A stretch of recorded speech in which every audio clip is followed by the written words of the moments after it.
Werkwoord. Werkwoord is wat actietoestand uitdruk wat die kern van 'n sin vorm en om aan te dui wat die onderwerp doen. Werkwoord fokus op die gebruik van aksie, meetbare en spesifieke werkwoord om duidelik te definieer wat jy wil preek. Herspeking. Elke sin vereis 10 minste 'n werkwoord en onderwerp. 'n werkwoord is 'n aksie en 'n onderwerp is die selfstandige naamwoord wat die aksie doen. Werkwoordstrukture in 'n taal behels om te verstaan hoe werkwoord binne sinne funksioneer, insluitende huil, tyd en hoe hulle kombineer met ander elemente soos selfstandige naamwoord. Hier is 'n uiteensetting van sleutelaspekte van die werkwoordstrukture. Nommer 1. Hoofwerkwoord. 'n handelende proses wat alleen in 'n sin kan staan. Example. Die leerders eet romies. Daar is 'n direkte voorwerp romies. Nommer 2. Hulpwerkwoord. Ondersteun die hoofwerkwoord in 'n sin kan nie alleen staan nie en help dus om tyd. Ledende vorm oormondlikheid wees aan te dui. Example. Tyd, ledende vorm, wees. Nommer 3. Die koppelwerkwoord. Die enigste doel is om te koppeling in die sin te wees. Koppel is 'n onderwerp aan 'n eienskap. Example. Die mense is bly. Pieter lyk baie moeg. Voorbeelde. Hier is 'n paar voorbeelde van werkwoorde in 'n sin saam met hul antwoord met die fokus op verskillende werkwoorde en tyd. Nommer 1. Aksieswerkwoord. Dit beskryf die aksies wat onderwerp uitvoer. Nommer 2. Koppelwerkwoord. Verbind die onderwerp van die sin aan die selfstandige naamwoord wat die beteken van die werkwoord. Nommer 3.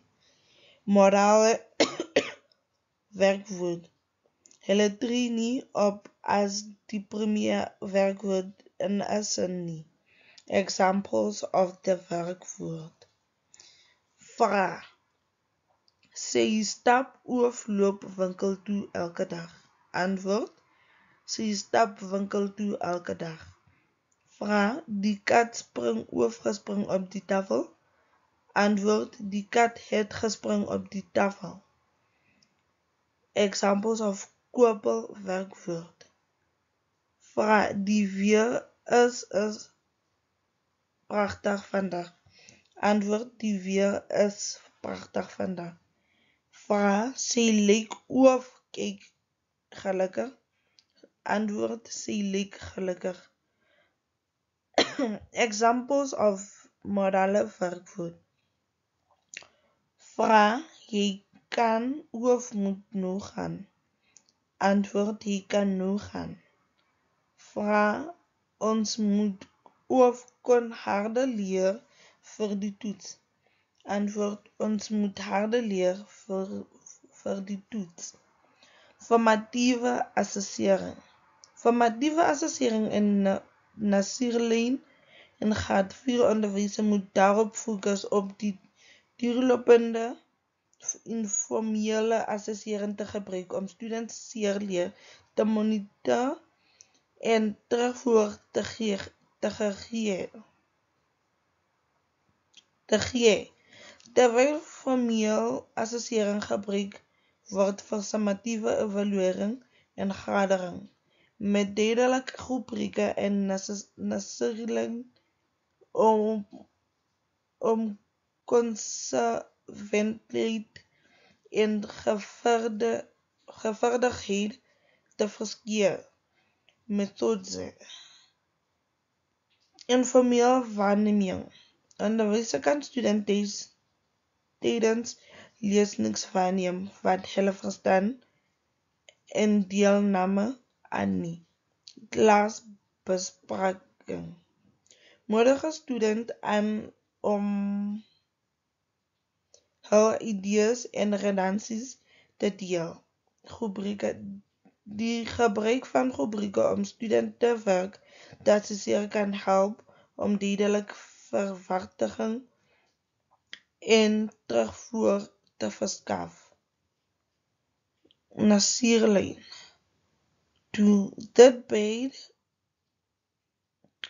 'n gestruktureerde benadering toe evaluering en gradering. Assesserend takke.